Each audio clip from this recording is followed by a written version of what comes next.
Well, this is it. It's the 1st of December. I've just taxed the bike for a year, £93 for a year's tax, year's road tax. We're going to start up here. The roads are dry-ish and it's about 5 or 6 degrees Celsius. So hopefully we'll not get the bike too dirty. Everything's in place. I'll just get it started up and we'll head away. Right, let's see what's going to happen. Bit of choke.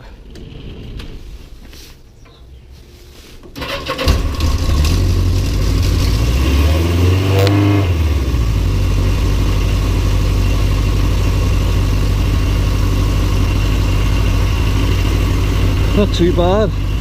I'll let her warm up a wee bit before we go any further.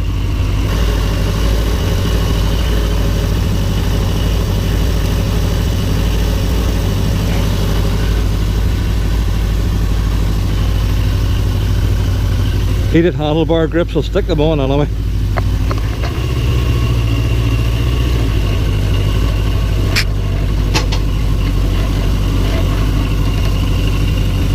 Okay, let's go.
Well, so far so good.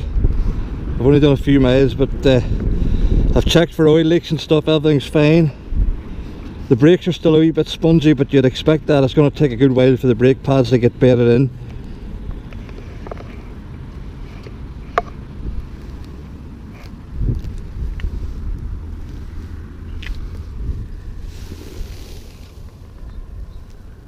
Right, let's go a wee bit further.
here we are in Warren Point at the pier, and I have to say I haven't picked up much dirt yet. Still clean as a whistle, thank goodness, because there's a couple of roads there they're doing building work. Anyway, moving on, and we're looking down Carlingford Loch, straight out towards the sea, out towards the Irish Sea. On the right hand side is Greenower, and on the left hand side is Greencastle. Swinging up round, these are the Cooley Mountains.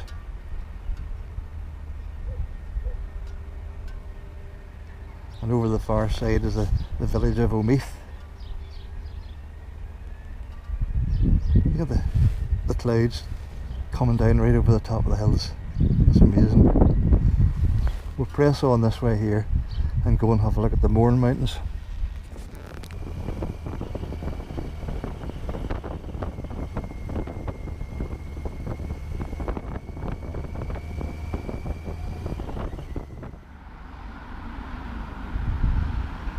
Carlingford Loch.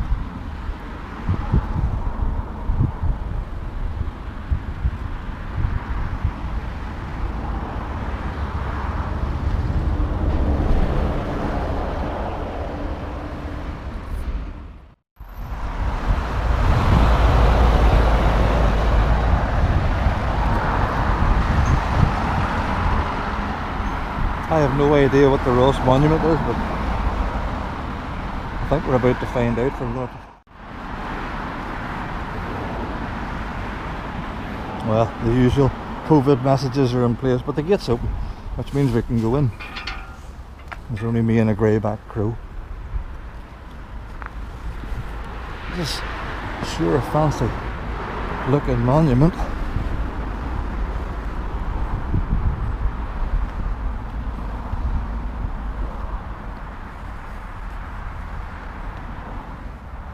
The Ross Monument, written first of all in Irish, which I don't understand. This project's part financed European Union. Doesn't tell me much about Mr. Ross though. Now there's an interesting thing.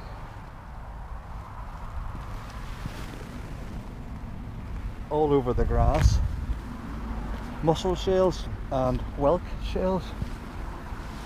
I think I know what's going on here. In fact, not seabirds, it's probably the greyback crows are gathering those up across the way on the shore, and they're bringing them up here and dropping them from a height onto the path. Amazing. The whole place is littered with them. That's what they're at, surely. And crows are no dozers. Corvids. Is that what they're known as? Corvids. That's too close to COVID for my liking. Things. This type of monument does have a name, which eludes me at the minute, but that's always the way. Put under pressure, can't think straight. Okay, here we go. The Ross Monument. We're going to get some story here now. It's like a pyramid. Goodness gracious me. Obelisk. It's an obelisk, isn't it? Here we go. Major General Robert Ross served with distinction in Holland, Egypt, Italy, Spain and France, conquered in America and fell victorious at Baltimore. Baltimore, you can start googling. You're able to Google as I am. He was quite a guy, wasn't he? Holland, Egypt, Italy, Spain and France. My goodness gracious me. He's been further than I have. I wonder when he did all this, couldn't ever give us a date of birth or something, could you?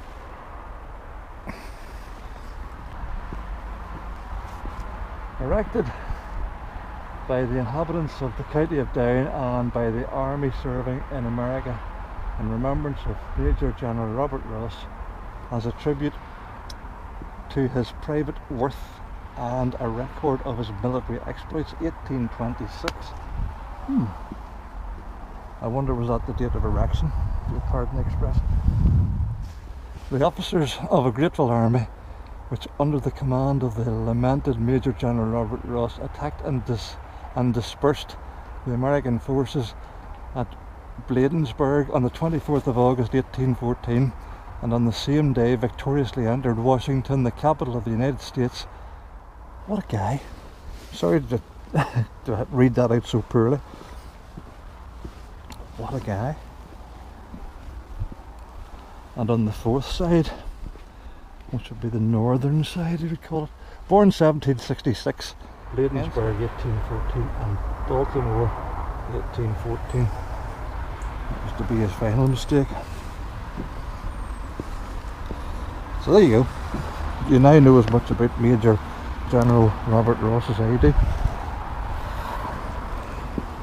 I'm holding on to the side as I peer up there because if I lean over too far backwards I'd fall backwards and fall down those steps. Right. Round the coast or over the mountains. That's what we'll have to decide. Round the coast or over the mountains. I suppose we could go round the coast then over the mountains. I think that's what we'll do. Let's take it from there.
Still looking good. Many's a time I've stood down here and pulled mackerel out from in there in the summertime, and that's plentiful this time of year.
The actual dam wall itself is just there.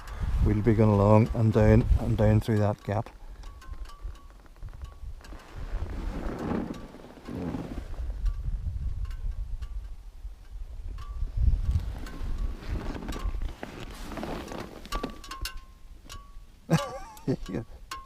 You can hear the engine ting-tinging in protest. Ding dong. Just coming up that hill a wee bit quick there.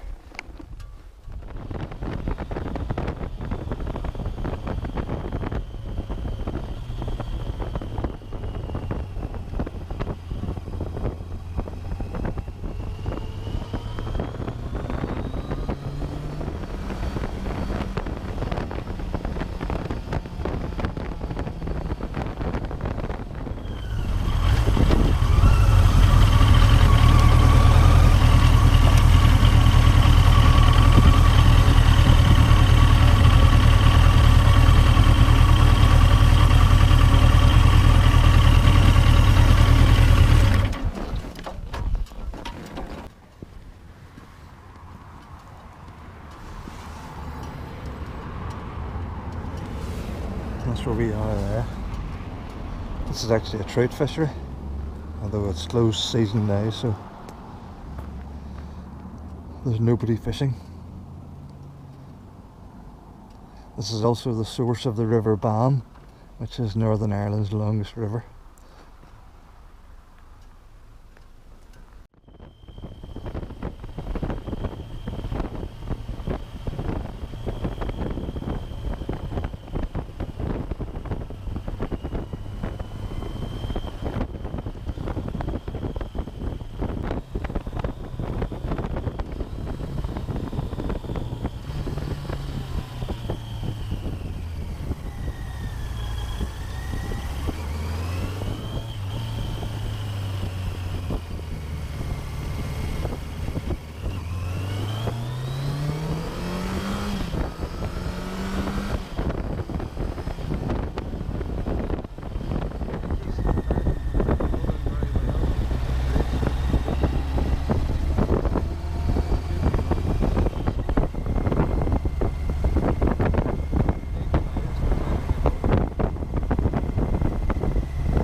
And that, as they say, is that.